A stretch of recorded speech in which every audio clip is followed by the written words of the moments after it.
How's everybody this morning? Can y'all hear me? Is that working well? Good. That'd be I don't know if I could stand it if y'all couldn't hear me for this whole time. Because I'm thinking that y'all might like it a little better. That might be an issue. Anyhow, well, before we get started, Seth, you're going to take the buckaroos upstairs.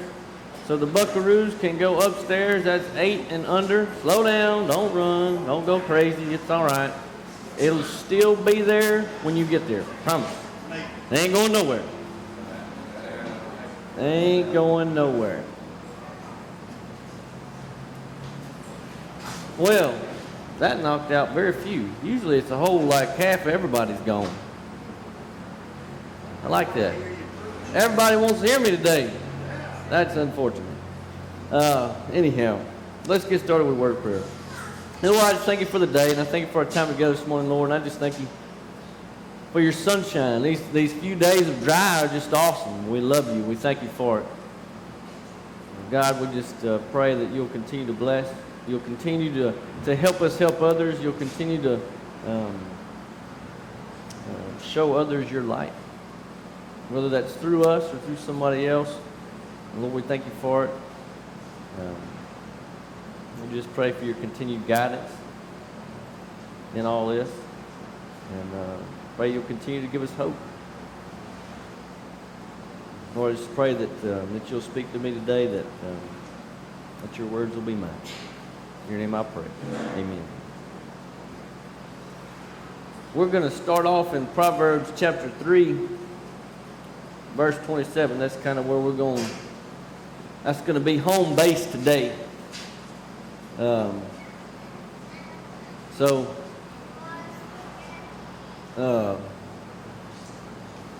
where we'll be. So if you want to turn there, if you don't have a Bible, there's Bibles back there on that table behind them flashlights, I think, that's sitting up there.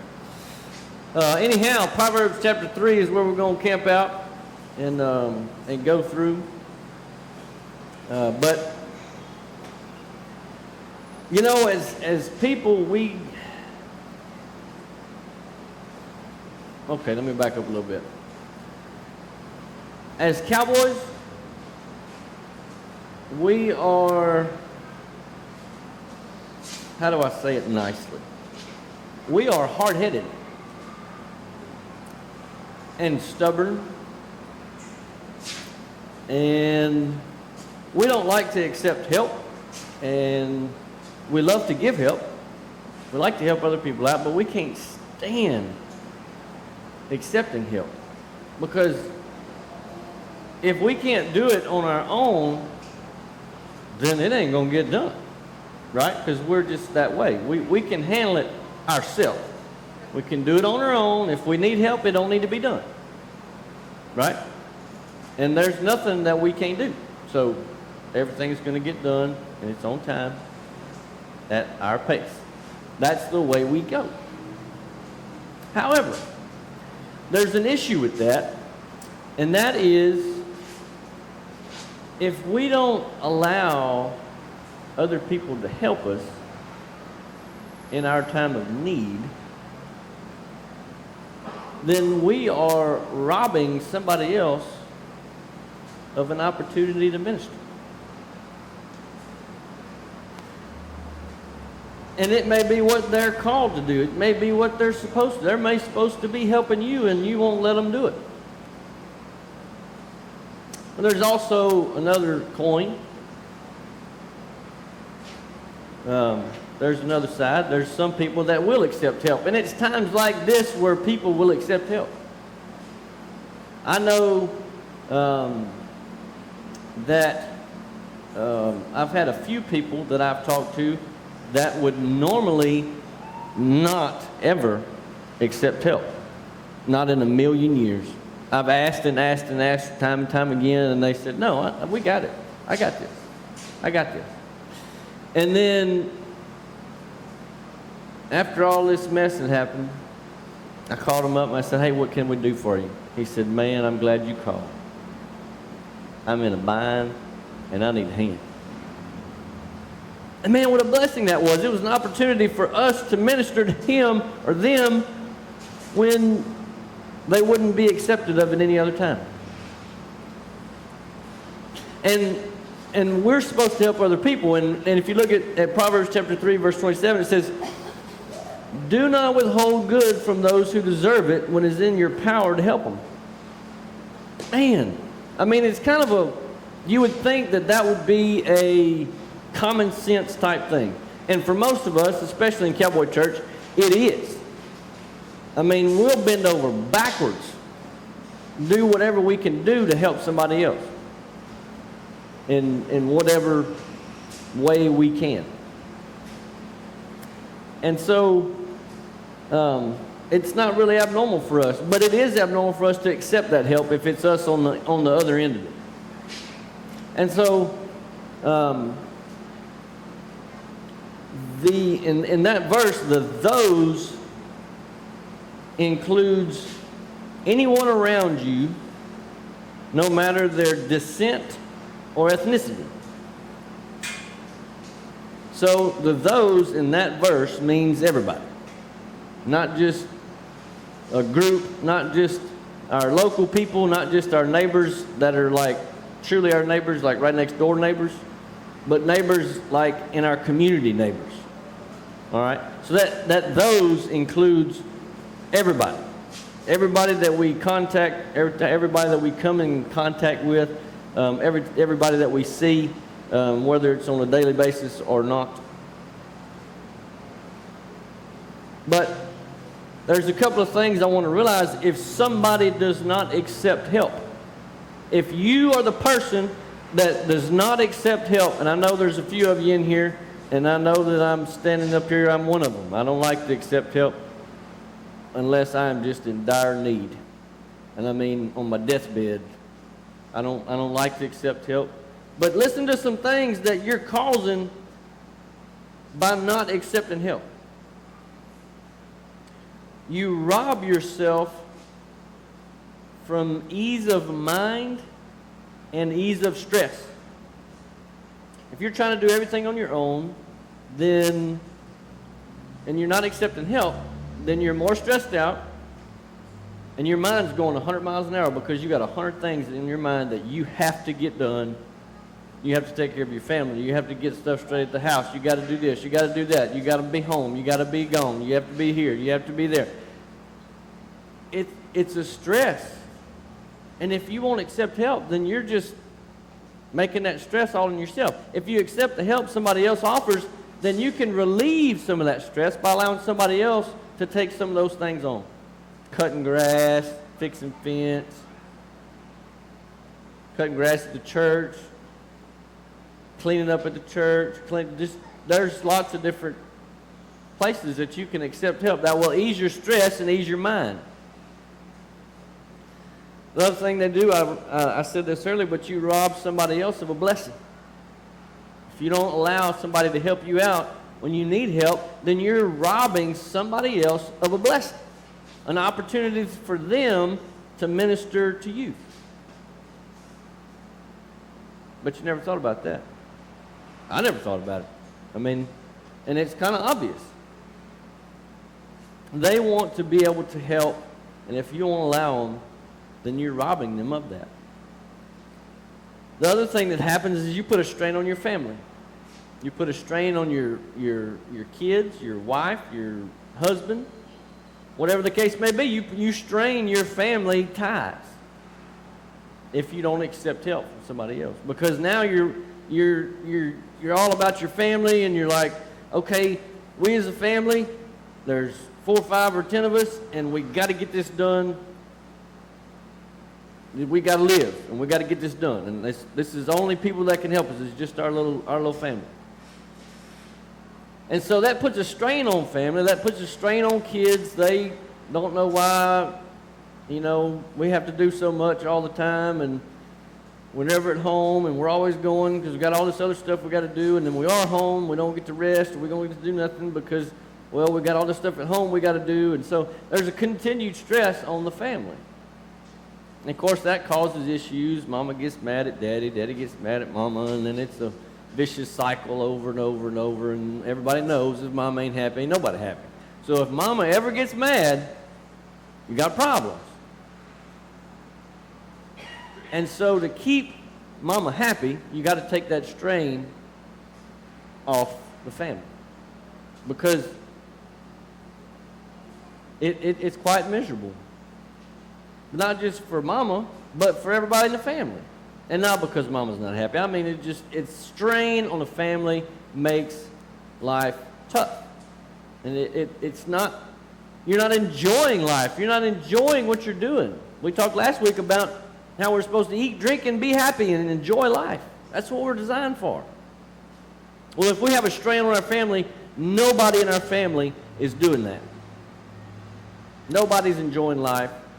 You may be feeding them, and they may be drinking, but I guarantee you they're not enjoying life if you have that added strain. The other thing you can do is create tensions with friends. If you have a friend and they keep coming up to you and they say, man, I see you're in a bind, can I help you? No, I got it. No, I got it. Well, you know what happens the next time you're really in a bind, you need a hand, but you're not going to ask? They're not going to come ask you if you need a hand. All right? Because now they think, oh, no, they got it. Then, they're tough people. Because cowboys are tough, right? But, we know no joke. I mean, we handle up on 1,200-pound cows and 2,000-pound bulls all the time. I mean, most things are easy. We got this.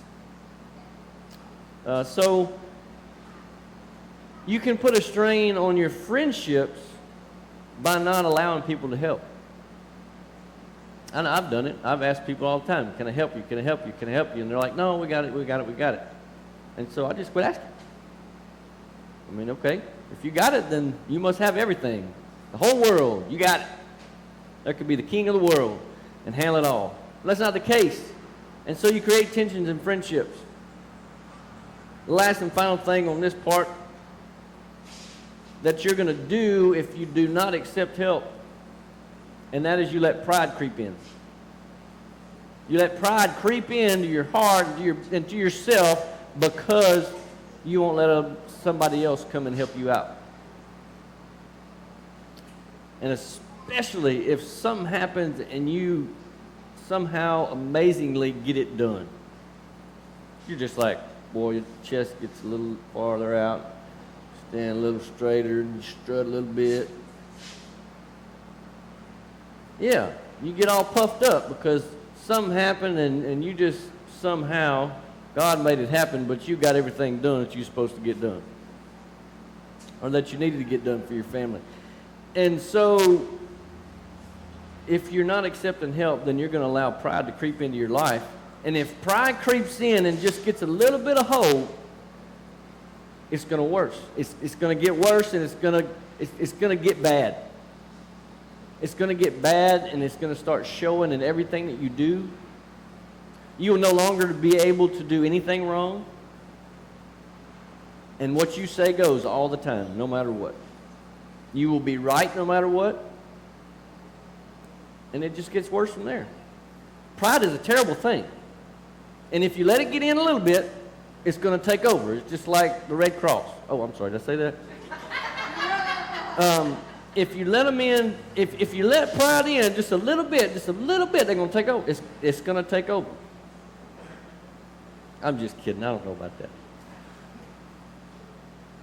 You got to watch out for pride. When you're not allowing somebody else to help you, the worst problem you'll have is pride.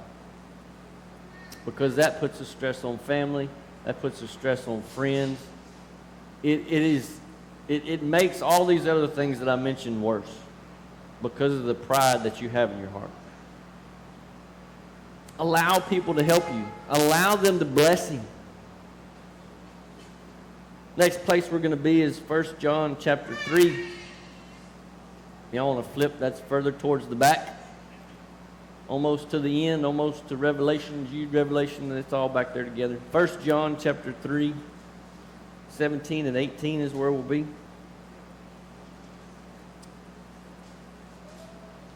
So we're going to look at it now from the other perspective, from somebody that's able to help but won't.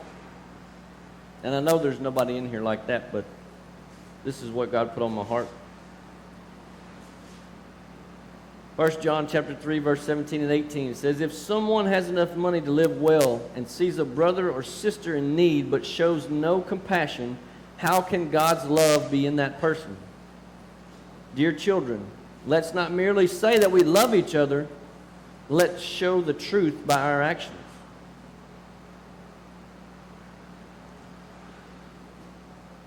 So this is what we're supposed to do. We're supposed to help when we can. Whether it's financially, whether it's laboriously. Is that even a word? Did I just make that up? I think I did. In labor, in time, in whatever. If we have the opportunity and we can, then we should. So let's talk about for a second what it means if you don't help. If you don't help, what does it mean if you don't help? Well, it means you go against everything that being a Christian is about. Because going and helping somebody else is showing them love. It's showing them the love of Christ. It's showing them how to love like Christ, because Christ helped everyone. And if we're going to show the love of Christ, then we need to be helping others. We need to be helping others and doing whatever it is we can do. And so it's important that when we're available and when we can. Now, I'm not saying that you need to spend every waking moment other than your job away helping people, because that's going to put a stress on your family and so on and so forth. But when you are available, it's important that we help others.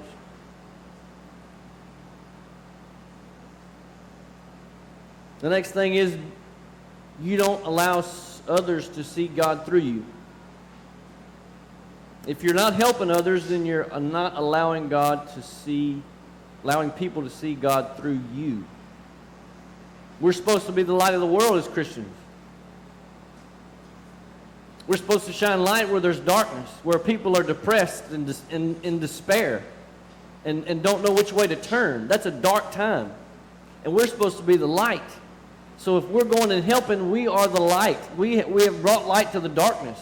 We've given them hope. We've given them something to live for, something to go back to and work for.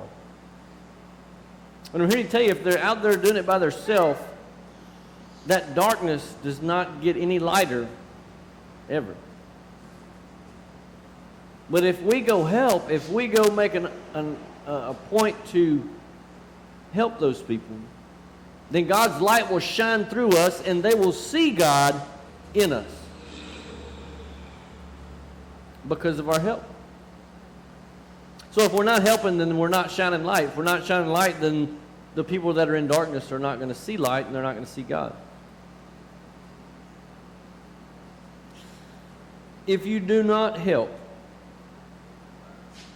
when somebody needs it and you have the ability, then you are inviting trouble into your life. Let's be obvious. God has given us abilities. He's given us gifts. He's given us knowledge, all to do things that other people can't do. If you ask me to hook up some electricity somewhere, either I or you will probably die. Okay? I am not an electrician. I do not get along with electricity in any way, shape, or form. When I have electrical problem, I call somebody else. Right? I'm not even going to attempt. Not even attempt, because that stuff is bad. It will kill you.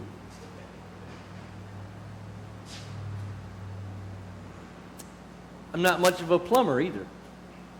I cause more leaks than I fix, right? I have broke more pipe than you can possibly imagine, with and without heavy equipment. My point is that we aren't all gifted the same way.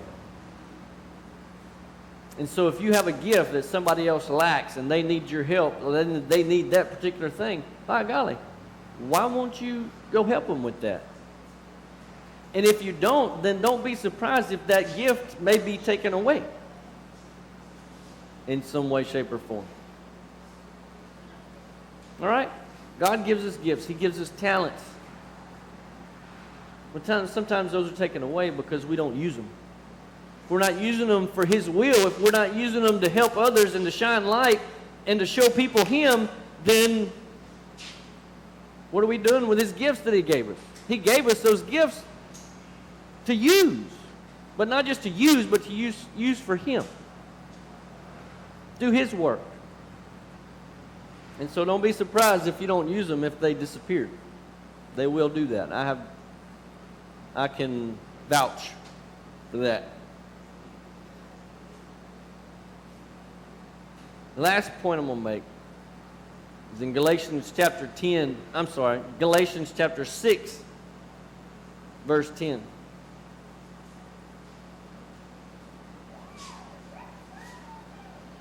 And this kind of explains the way that we do things here, or have done things here at Cowboy Church.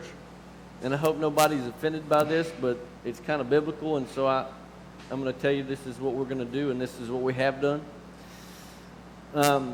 Galatians chapter 6, verse 10, it says, "Therefore, whenever we have the opportunity, we should do good to everyone, especially to those in the family of faith." And so, here's the point I'm going to make. As a church body, as a church family, what we've done in the wake of the recent events is that we've gone and we've tried our best to take care of those in our church family first. If we did not get to you and you needed a hand, I apologize. But if we didn't, it's because we didn't know. Then, after we made sure that our church family was taken care of, we started going out in the community more. And we're trying to still do that. I mean, if you see all of the stuff over here that just came in yesterday, it was awesome. Cowboy Church in Tatum, Texas, called Bar None, sent that down yesterday. And they're pretty amazing people. So anyway, we're going to try to get this stuff bagged up and sent out this week so we can get it to the people that need it. But we start in our church family, in the people that are in the family of faith. We make sure that those people are taken care of, and then we move out from there. We make our circle bigger and bigger and bigger. And so we reach more and more and more people. And so if you were concerned, or if you had thoughts about why we did things the way we did, that's why. That's why.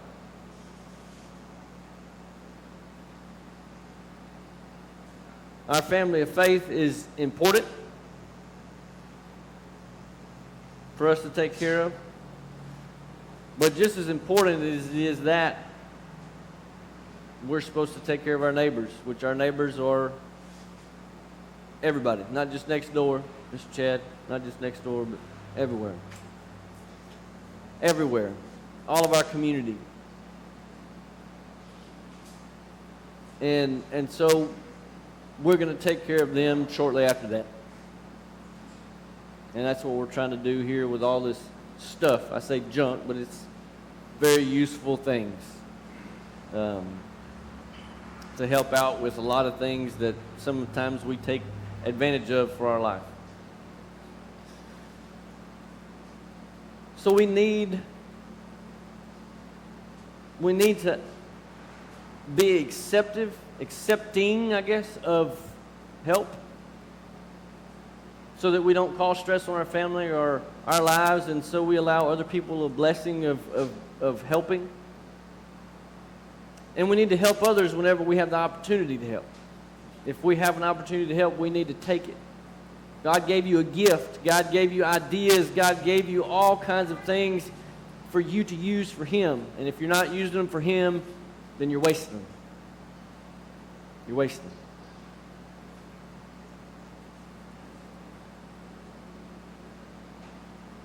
And lastly,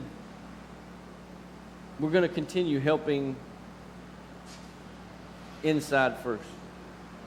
When we take care of things inside, then we can take care of things outside. If we can't take care of things inside, then there's no way we're going to be able to take care of things outside. And so that's the way we are going to do things here at Cross Creek Cowboy Church. Let's pray. Dear Lord, I thank you for this day. Thank you for the sunshine, Lord. I thank you for the rain that's supposed to be coming. I know it's kind of crazy and don't know that we're dried out yet enough, but Lord, you know what we need. Lord God, I pray that you will help us, as hard-headed people as we are, to accept help from other people, and also to give help to those that are in need. I pray your guidance on that, Lord, that you'll make it obvious where things need to go and what things need to be done. Lord, I pray that you will bless us with people that will come, that we can help, that we can minister to their needs, Lord, first to their physical needs and then to their spiritual needs.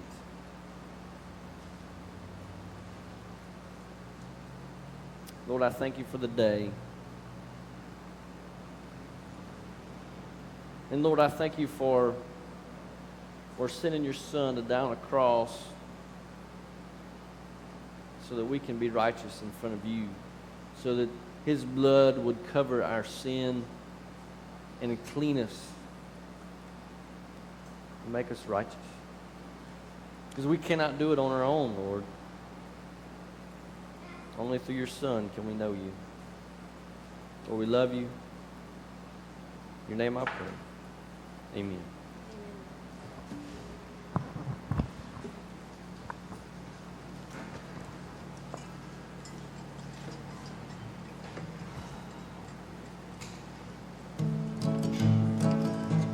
Let's stand up for this last song.